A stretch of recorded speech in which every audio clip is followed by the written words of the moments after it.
What would you do if you discovered that the people you trusted to protect your city were actually the ones bringing death to it?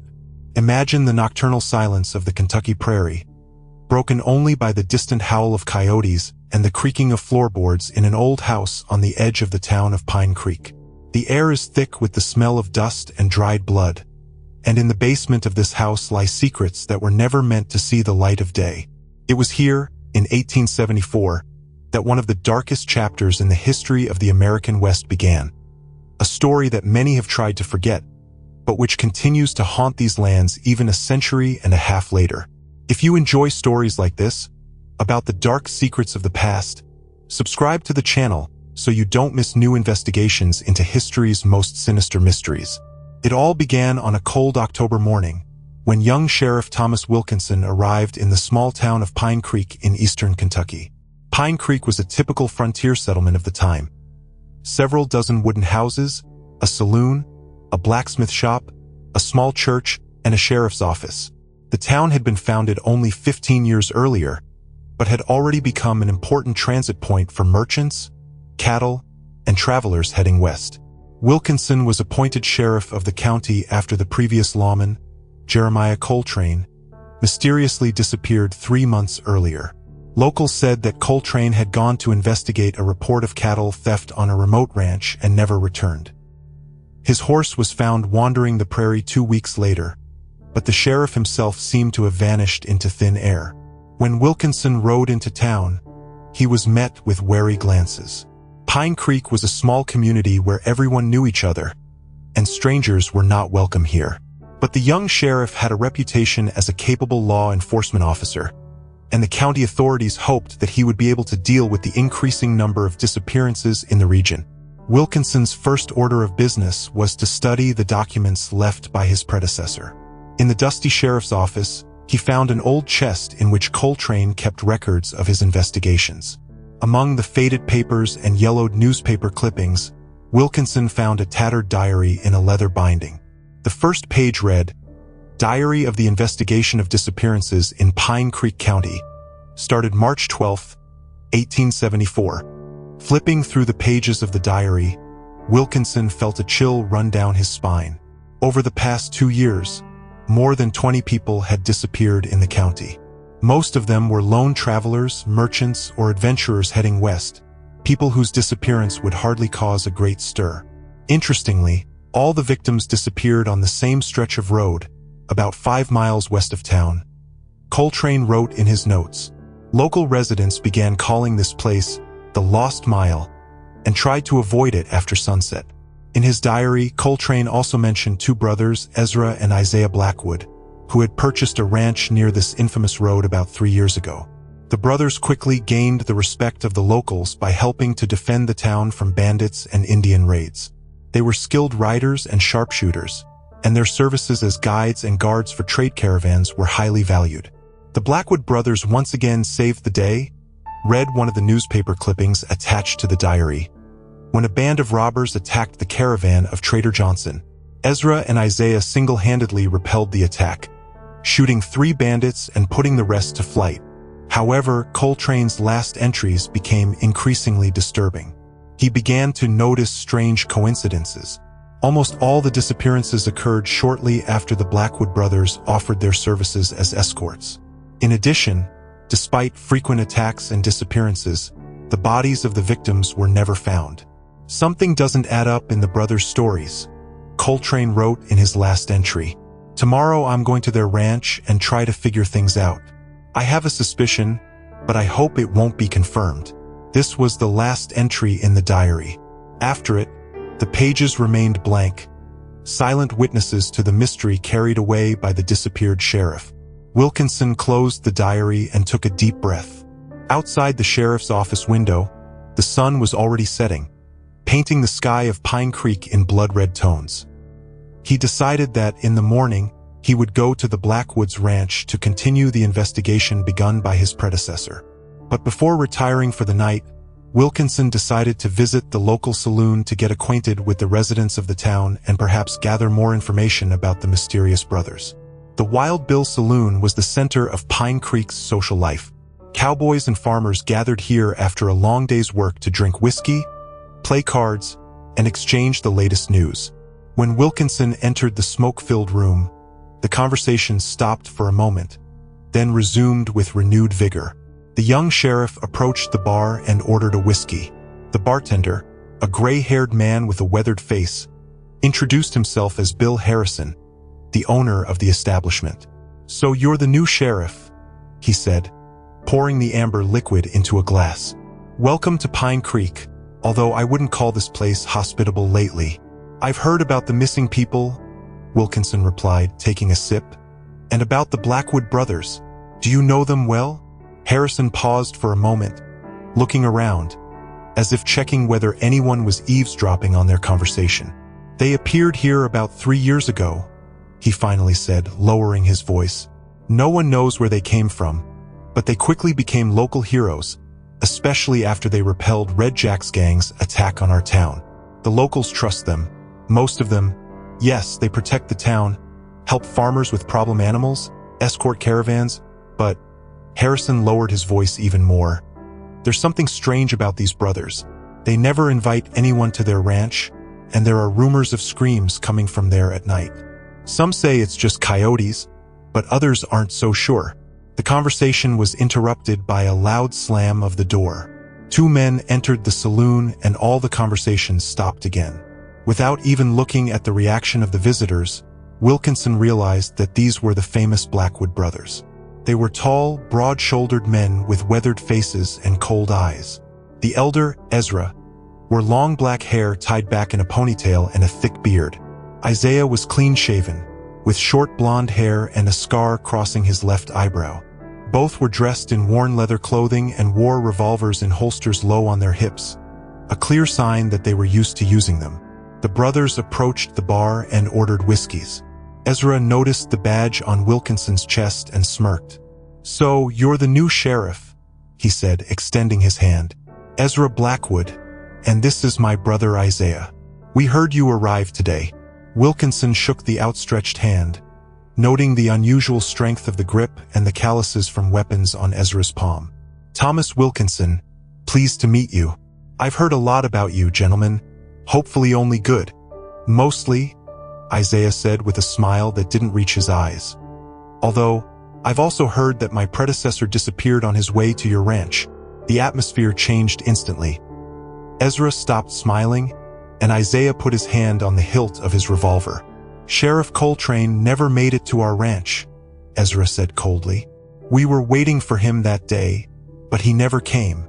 We even organized a search party when we heard about his disappearance." "Interesting," Wilkinson said, taking another sip of whiskey, "because his diary says that he was going to visit you on the matter of the missing people." "Many people disappear in the Wild West, Sheriff," Isaiah said. "Indians, bandits, wild beasts. There are many dangers here for the unwary. And yet it's strange that most of the disappearances happen near your ranch, isn't it?" Ezra put his hand on Wilkinson's shoulder, squeezing it a little harder than necessary for a friendly gesture. "Listen, Sheriff, we understand that you're new here and want to make an impression, but don't go looking for trouble where there isn't any. We are respected people in this town." "I'm just doing my job," Wilkinson replied, shaking off Ezra's hand. "And tomorrow I plan to visit your ranch to continue the investigation." "We'll be glad to see you," Ezra said after a short pause. "But I must warn you, the road is dangerous. It would be better if you waited for us here and we escorted you." "Thank you for your concern, but I prefer to ride alone." The brothers exchanged glances, and then Isaiah shrugged. "As you wish, Sheriff, but don't say we didn't warn you." With these words, the brothers took their glasses and walked over to the card table, where they were greeted by other patrons of the saloon. "Be careful with them," Harrison whispered, leaning towards Wilkinson. Coltrane didn't listen to warnings either. That night, Wilkinson had nightmares. He saw endless prairies covered in blood and heard screams coming from beneath the earth. He saw the Blackwood brothers standing over a pit full of human bones and smiling at him with the same cold smile as in the saloon. In the morning, when the first rays of sun broke through the curtains of his room in the local hotel, Wilkinson was already on his feet, checking his revolver and preparing for the trip to the Blackwoods ranch. He decided not to take any deputies with him, fearing that there might be some among the locals who would warn the brothers of his approach. Before leaving, Wilkinson reviewed Coltrane's diary once more, trying to find clues that might help him in the investigation. On the penultimate page, he noticed a pencil sketch of a map showing the location of the Blackwoods Ranch and the surrounding area. Coltrane had marked several places with crosses, labeling them as possible burial sites. Wilkinson folded the map and hid it in the inner pocket of his jacket.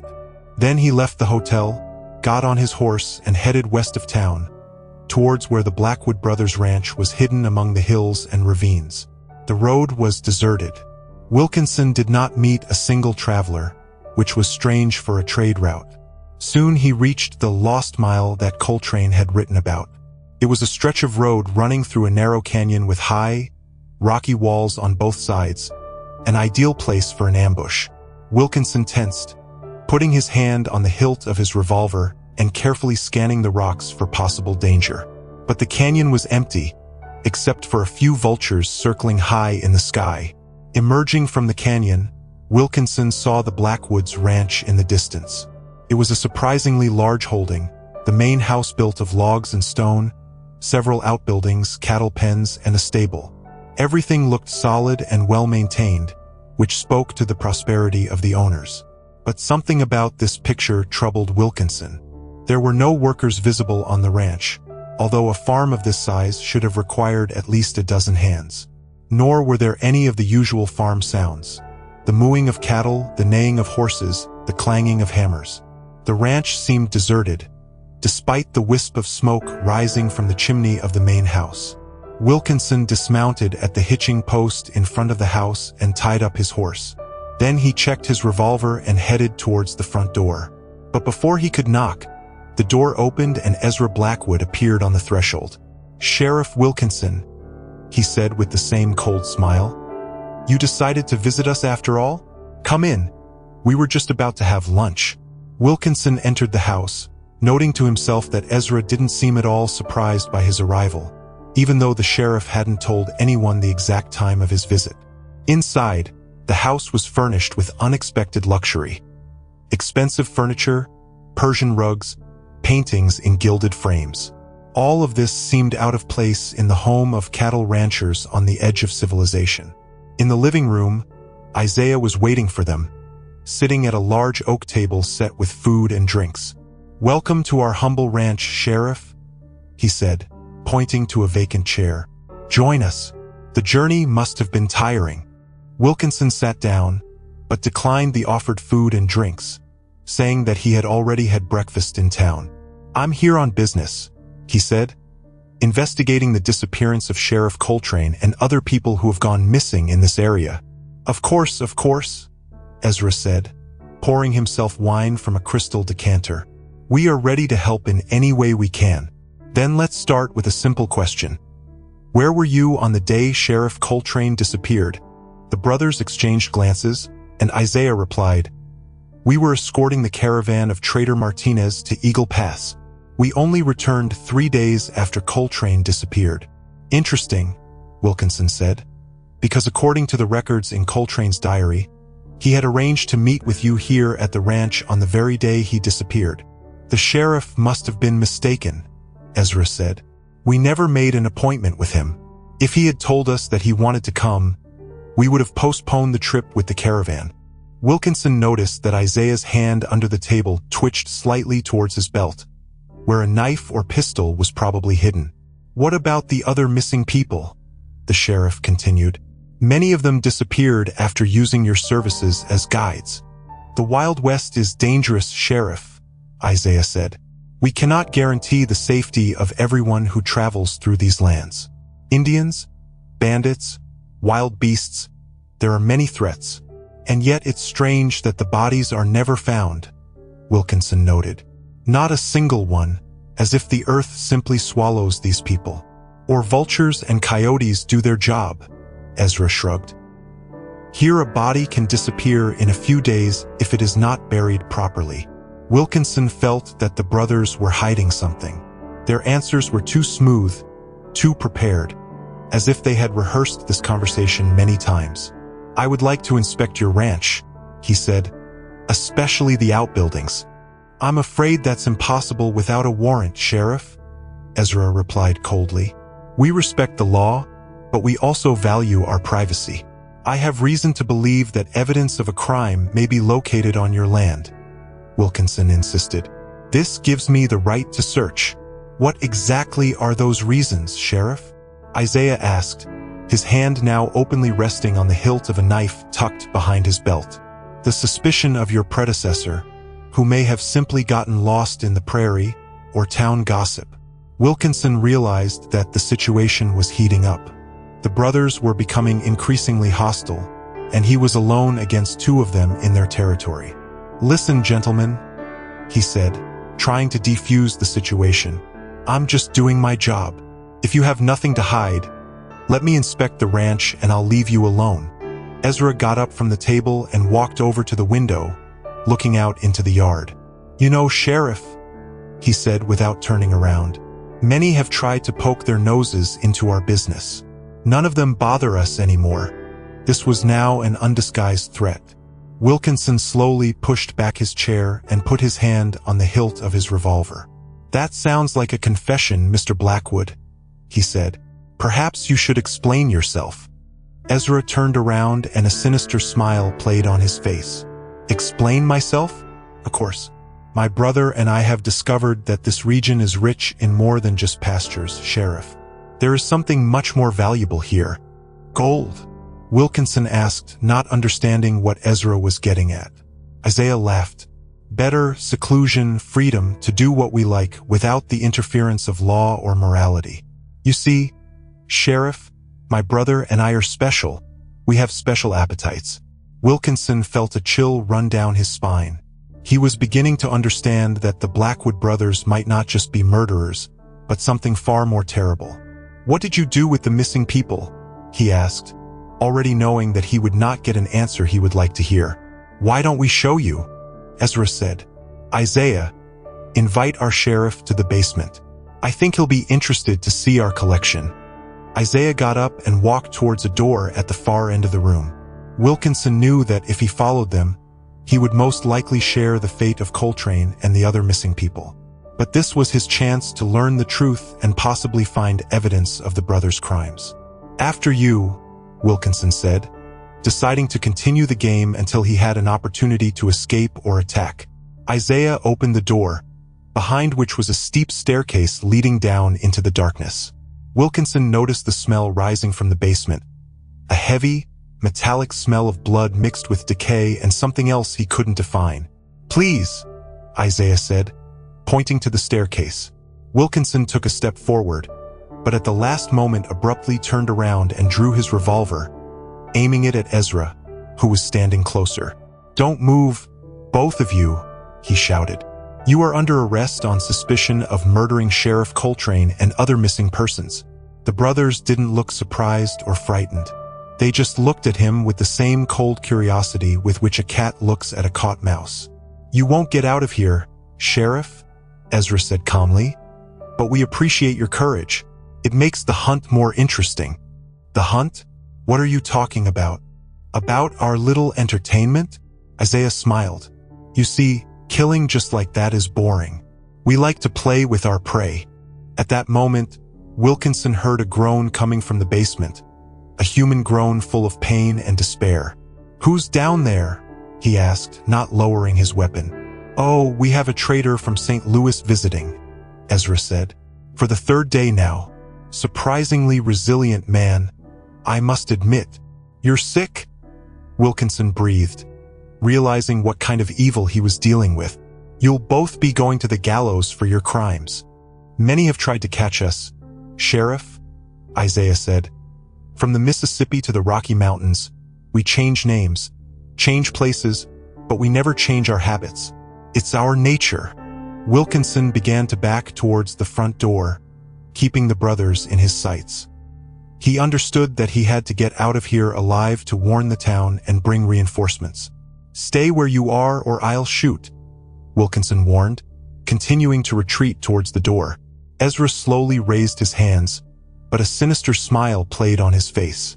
You know what's the most interesting thing about our craft, Sheriff? We always know when the victim is ready to run. At that moment, the floorboards beneath Wilkinson's feet suddenly gave way and he plunged into the darkness. The fall was short, but enough to knock the wind out of his lungs and cause him to drop his revolver. The sheriff landed on something soft and damp. In the dim light filtering from above through the hatch, he realized with horror that he was lying on a pile of decomposing human bodies. Laughter from the brothers reached him from above. "Welcome to our little museum, Sheriff," Ezra said, looking down through the open hatch. "Not everyone is given a personal tour." Wilkinson hastily scrambled off the gruesome pile and tried to grope for his revolver in the darkness, but the weapon seemed to have fallen through the earth. His eyes gradually adjusted to the darkness, and what he saw made him freeze in horror. The basement was huge, much larger than one would have guessed from the size of the house.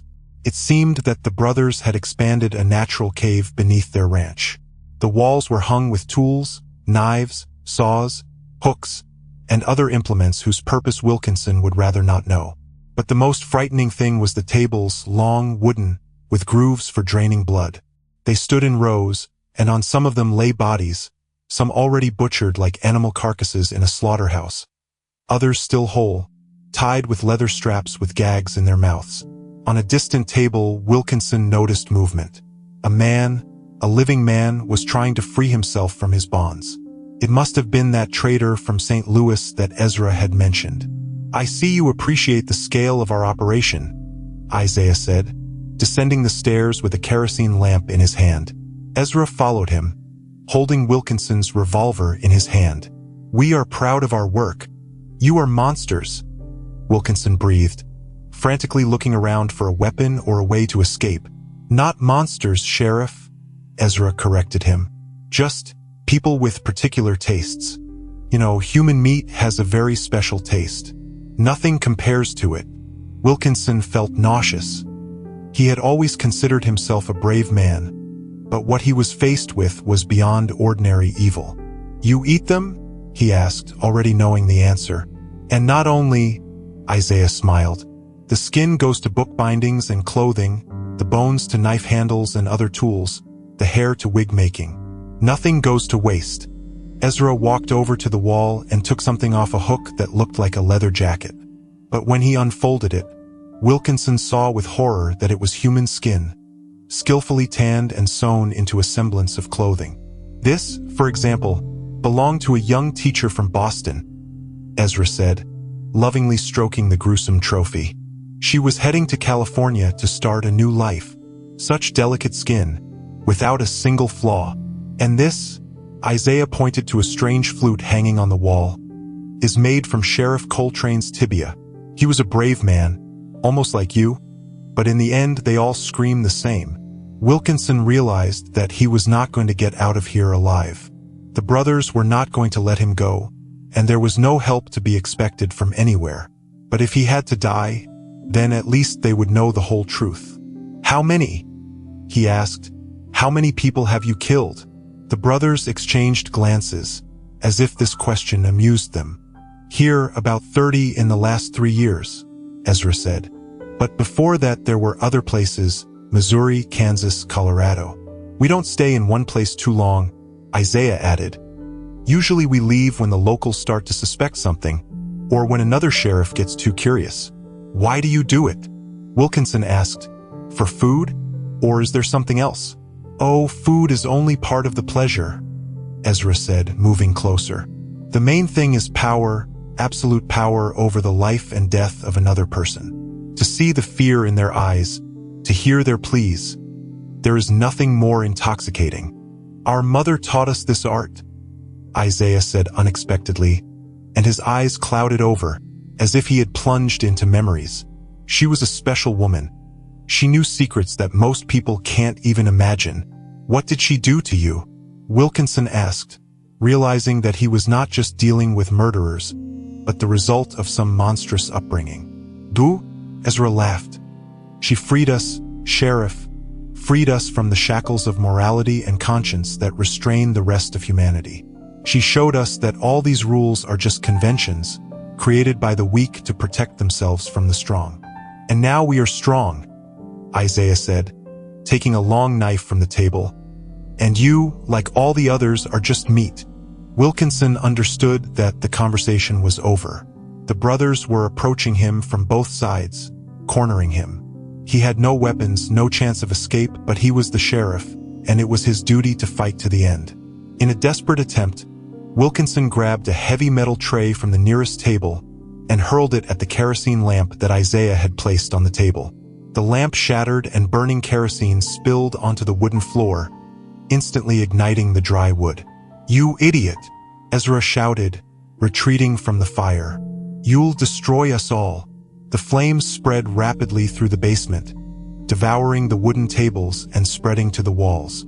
The air filled with acrid smoke and the smell of burning flesh.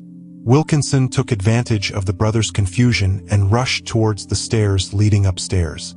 Ezra tried to stop him, but stumbled over a body on the floor and fell. Isaiah fired his revolver, but missed in the thick smoke. Reaching the stairs, Wilkinson heard the screams of other prisoners, still tied to the tables. His conscience would not allow him to leave them to die in the fire, even if it meant risking his own life. He rushed to the nearest table, where a bound man lay, the traitor from St. Louis. The sheriff quickly freed him from his bonds and helped him to his feet. "The others," the traitor croaked through a cough. "There are 2 more alive." Wilkinson nodded and moved further into the smoke, guided by the sounds of struggle and screams. He found 2 more prisoners, a young woman and an elderly man, and freed them. "To the stairs!" he shouted, pointing the way. "Faster!" The flames had already engulfed most of the basement, and the roof began to collapse, ignited from below. Wilkinson and the people he rescued barely made it to the stairs and began to climb. Suddenly, the sheriff felt a sharp blow to his back and fell to his knees. Turning around, he saw Isaiah, whose face was half burned, but whose eyes still burned with bloodlust. In his hand was a bloody knife. "You're not going anywhere, Sheriff," he croaked. "We'll all burn here together." Wilkinson felt his strength leaving him. The knife had gone in deep, and he was losing blood, but he couldn't give up, not now, when he was so close to being saved. Gathering his last bit of strength, he lunged at Isaiah, and they tumbled down the stairs together into the heart of the fire. They landed on the burning floor, and Wilkinson felt the flames licking at his clothes. Isaiah was on top, raising his knife for the final blow, but at that moment, a deafening crack rang out from above, and a heavy beam crashed down directly onto Isaiah, pinning him to the floor. Wilkinson struggled to free himself from beneath his opponent's body, and, summoning his remaining strength, crawled towards the stairs. The smoke was so thick that he could barely breathe, and the loss of blood made his head spin. He didn't remember how he reached the top of the stairs and escaped the burning house. He didn't remember crawling across the yard or how the people he had saved found him. All he remembered was the bright blaze consuming the Blackwood Brothers ranch and the screams coming from underground, which may have been nothing more than a figment of his imagination. A trader from St. Louis, named James Hartley, helped Wilkinson get to town. They rode all night and reached Pine Creek by dawn. News of what happened at the Blackwood Ranch spread quickly through the town, and a search party was soon formed to check on the murderous brothers. When the group reached the ranch, only smoldering ruins remained. The house had burned completely, exposing a huge cellar beneath it, a veritable labyrinth of caves and tunnels running deep underground. Among the charred debris, the remains of at least a dozen people were found, but it was impossible to identify them due to the severe fire damage. The bodies of the brothers themselves were never found, although the search continued for several days. Wilkinson slowly recovered from his wounds in the home of the local doctor, Dr. Nas. Isaiah's knife had passed within inches of his heart, and the sheriff had lost a lot of blood, but his young and strong body fought for life. When he was finally able to speak, Wilkinson told the county authorities everything he had learned about the Blackwood brothers.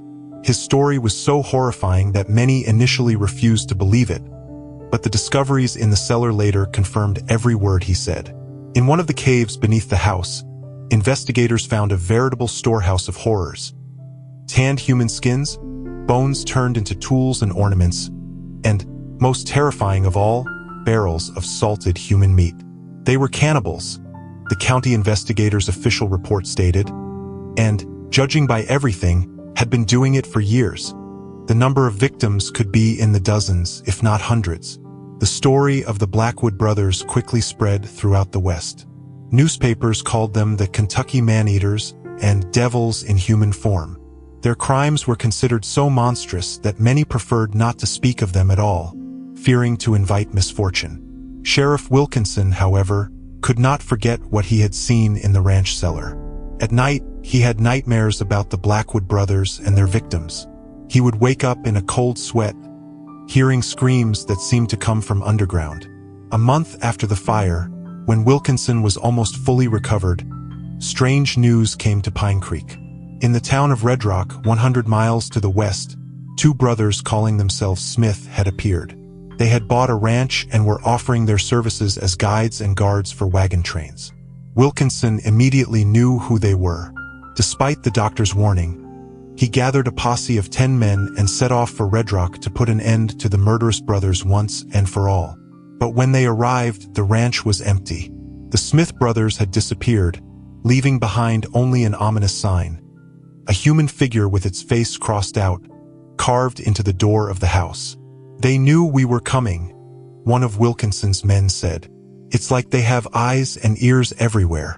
More than 150 years have passed since then, but the legend of the Blackwood brothers, or the Smith brothers, or whatever name they were using, lives on in the American West. It is said that after Kentucky, their trail was found in Colorado, New Mexico, and even California. Everywhere they appeared, people disappeared. And when the authorities finally began to suspect something was amiss, the brothers would vanish, only to reappear somewhere else under new names. Some believe that the brothers are long dead, either killed in the fire on the ranch or murdered years later. Others claim that they are still alive, that they have found some way to prolong their lives by feeding on human flesh. There is a belief that if you travel alone on the remote roads of the American West, you might meet two friendly brothers offering help and shelter on their ranch. They will be charming and friendly, and only their cold eyes, expressing no emotion, might suggest to the unwary traveler that he is facing true monsters in human form. And in the old cemetery in Pine Creek, the gravestone of Sheriff Thomas Wilkinson still stands, who died of his wounds 3 months after the events at the Blackwood Ranch. Local residents say that on the anniversary of the fire at the ranch, fresh flowers appear on his grave, along with a note bearing a strange symbol, the same one that the brothers carved on the door of the house in Red Rock. And sometimes, on particularly quiet nights, people living near the cemetery claim to hear whispers coming from underground, as if Sheriff Wilkinson is still trying to warn us about a danger that has never completely disappeared. According to a study conducted by historian David Martinez in 2019, more than 300 people went missing in the regions where the Blackwood brothers were believed to be operating between 1870 and 1890. Most of the disappearances remain unsolved. The Pine Creek County Sheriff's Archive contains the diary of Thomas Wilkinson, in which he described his nightmares after his encounter with the brothers. "I saw their faces in my dreams," he wrote. "They were no longer the faces of men. Beneath the human mask lurked something ancient and alien, something that feeds not only on the flesh but also on the fear of its victims." In 1923, 2 men were arrested in a small town in Nevada on suspicion of a series of murders. Witnesses described them as middle-aged brothers, very similar to each other. When the police came to arrest them, the brothers disappeared, leaving behind a basement full of human remains and an old photograph of 2 young men in 1870s cowboy clothes.